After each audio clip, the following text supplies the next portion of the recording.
Some say that in order to be a successful business owner or a real estate investor, you have to be a generalist. In other words, you have to know what to do in the event of something. You have to know a little bit of everything so that you can come into the rescue and continue to push your business forward. Are you curious to find out more about that? Well, let me tell you, you've come to the right episode because we're going to talk exactly about that today. Hello everyone, and welcome back to another episode at Renovating Invest. And if this is your first time tuning into this channel, well, let me tell you, this is your channel for real estate education. So back to the introduction. What's it like to be a business owner? How do you come into the rescue? What kind of skills do you actually need in order to continue to push your business going forward? You don't have to know everything. You don't have to be an expert in anything, but you do need to know just a little bit about everything. And what are those qualifications? Well, for that, we're going to cover those in my tablet. All right, so here we are. What is the very first thing that you need to do? Well, you always need to stay on top of trends. Yes, trends. And by trends, I'm talking about what's happening in your business, what happened in your field. So for example, if we're talking about real estate, you want to know what is it that people are looking for in properties, because it's not just about a house and that's it. It's more about creating that feeling of a home, whether you are renting and making people feel welcome at that rental, or creating a sense of home ownership and make that home look inviting enough for them to want to see themselves and picture themselves living in there and want to buy your house as opposed to your competition. So things such as what type of appliances to include, what type of layout, what kind of colors do you want to paint the house, what is trending. Maybe the kitchen island is trending now, but then 10 years down the road is no longer going to be trending. Just like carpet from wall to wall was trending to a certain degree, and now nobody wants to see carpet. They want to see a nice open wood floor with nice area rugs and furniture around in the area. So those are things that you need to stay on top of. And the best way to do that is through a website called Pinterest. Well, it's not just a website, it's also an app that you can quickly download your phone, and it's kind of like a board, right? It's an online board or an electronic board where you can just pin pictures. Think about the analogy from when you were little and back in school. I'm sure you had a board somewhere on the side where you can pin drawings and pictures of your friends and activities that you did in your school with your classmates and your teachers. So this is the very same analogy, but now you're doing it online, right? So you can actually have it readily available in your desktop or your laptop, or even in your phone. And all you gotta do is just to create a simple board and start adding ideas for a kitchen, or ideas for a small studio apartment, or ideas for nice landscaping, and you can get all of that. If Pinterest is not your way to go, well, you can always go a little bit more old school with channels like HGTV for those who have cable television. But just keep in mind that you don't always want to tear down a wall. They make it look a lot more glamorous as it seems, but just use HGTV, take it with a grain of salt, and use that just to get ideas as to what it's selling, what is it that people are looking for. And if you don't like Pinterest or HGTV doesn't work, well, that's okay. You can also go even more old school through magazines. So when you are on the lines of the supermarket, let's say Walmart or perhaps even Target, I'm sure that when you're waiting online, you see racks of magazines, tons of magazines. You will see Time magazine, you'll see National Geographic, you will see some of the gossiping magazine, and somewhere in the middle all the way down to the bottom you'll see some of the home improvements or construction magazines, just to give you an idea of how to fix certain things. But at the same time, you also have those magazines that include how to decorate a space so that it could look brighter or more spacious, right? So that's one. The second skill you need to absolutely have as a real estate investor is the ability to paint. Yes, I know it sounds very silly or simple, but think about it, the analogy for the females who are actually watching this channel. When you go get your nails done, you can't just take the brush and just paint your nail over, right? You will wind up with something super thick, sticky, and some of the paint might even come off to the sides of your cuticles. You definitely don't want to see that. The same thing is with painting a wall, whether you're using a roller or whether you're using a brush.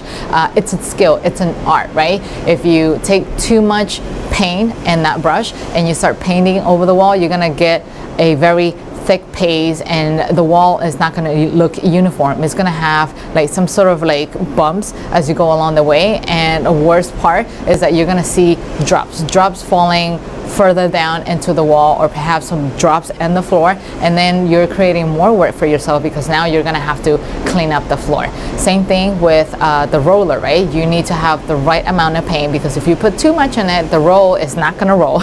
And if you put too little on it, you're going to either have to keep dipping the roller into the paint, or it's just simply going to look dry, and then you're going to start seeing holes of paint because it just looks ugly. So definitely have that as part of your skill. Everyone will benefit from that skill set, and I'm going to tell you why once I capture everything together for you in a nice summary with an anecdote that happened to me a couple of days ago.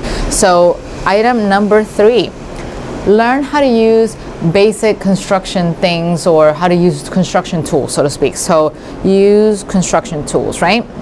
And by construction tools, I'm not trying to say that you're going to become into the next contractor and like create that competition for your power team. No, I'm just talking about simple things.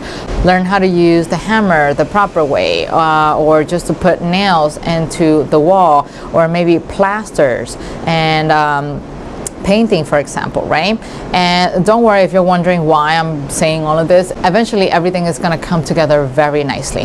Now, item number 4 in the list, but before I go on to the 4th skills that you should have, if you're enjoying this episode, do not forget to hit the like button right here so you can help this channel rank and help others like you looking for this type of information. So back to the tablet. What's the 4 skills that you need? Build that relationship and familiarize with your suppliers, right? So suppliers are very, very important. Now, no two supplier will specialize always in the same thing. Sometimes you will need a backup supplier because maybe you're looking for some type of building materials or some appliances, and while one provider or one supplier doesn't have it, you can go to another supplier or a vendor and make sure that it's available for your use and for your need, right? And then the last one, number 5, learn how to be creative, creative, so you can stay within budget. Stay within budget. So here's a funny story, right? The reason why I'm creating this episode is because something happened to me a few months ago that really required me to hone in the skills and just basically just bring them back to life again. So as you know, we're in the middle of COVID. This episode is being filmed in September 2020, and as you know, some businesses have reopened, some are still shut down. But even with the reopening, you have to wait on a long list, on a long line for things to happen. Why? Because this country and the world was, just shut down for the past 2-3 months, and there were projects at the time that were waiting on being finished. But because of COVID, now they had to wait a couple of months, and all the businesses are backlogged trying to finish today in September what could have been finished back in March and back in April. So what happened was, recently, my tenant of 5 years decided to move out, which is quite understandable. They live in New York City, and they figure, hey, look, we're both working from home. There's no need for us to continue to live in a smaller place. They used to live in my 1-bedroom condo, but now because both of them are working from home, they wanted their own office space. Sometimes they have to host conference calls. They wanted their own laundry area instead of like using the common areas, because they just didn't want to get themselves exposed to other people who may or may not have the virus, right? So eventually they moved out, and as much of a great tenants that I had, eventually every property over the years goes through what they call the wear and tear, right? If you're actually living in that place and you cook every day and you like to decorate the walls, the paintings, they eventually start falling off. The bathroom painting and the ceiling, they start peeling because of the humidity and things like that. And being a practical person, my first thought was like, okay, fine, I'll just simply hire someone and have them get it rent ready within the next few weeks or so.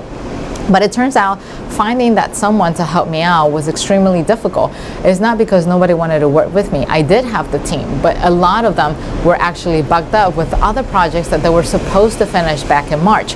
And their next availability was going to be in November. So we're talking about a property that became vacant towards the end of August, and we're talking about September, October, and perhaps a good part of November. We're talking about over 2 months of a property just sitting there, not receiving any rent and still having a mortgage. I couldn't let that happen. And I thought, I am a pretty handy person. I learned from my dad and I did a flip one, so why not hone in those skills and started working that. So what I did, I ended up putting multiple hats on it. The investor, the painter, the fixer-upper person, whatever you want to call it. I got really hands-on and I started painting not just the walls around the apartment, but also the kitchen cabinet to give it a fresh look. I started changing the hardware to give it that modern feel. And then I started shopping around for appliances, because now you have to bring the property up to market standards, right? And so the appliances that we have were relatively old, and some of them were not even working to maximum capacity. So what I did, I ended up going to the suppliers. And what am I talking by suppliers? I'm referring to Home Depot.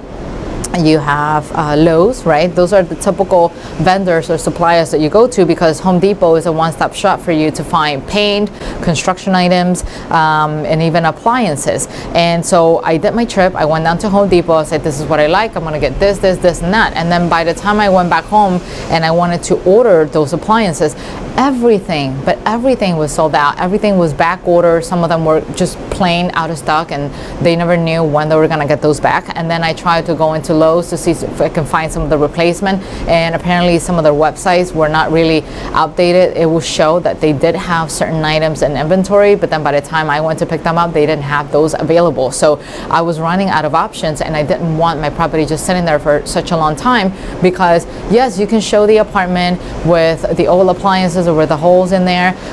You say, hey, this is the area that we're saving for the oven, but ultimately people need a little bit of a push. They need a bit of a help to help them envision their lives, and their people are not that creative, which it comes to this part of the equation as well. You need to learn to be creative, because if it wasn't this person that was creative, I would have never been able to fix my property at the time.